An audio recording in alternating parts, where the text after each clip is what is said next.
This video explains how to buy shares of Progressive Corp, a U.S. insurance company offering auto, home, and commercial policies. Progressive is listed on NASDAQ under the ticker PGR, and this is an educational guide, not financial advice.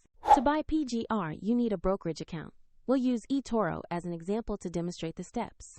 After registering, you must verify your account with an identity document and add funds before you can place a trade.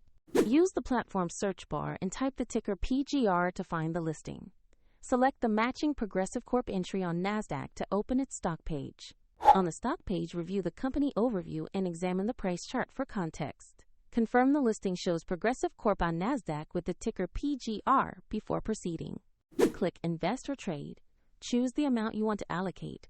Review the order details and then submit the trade.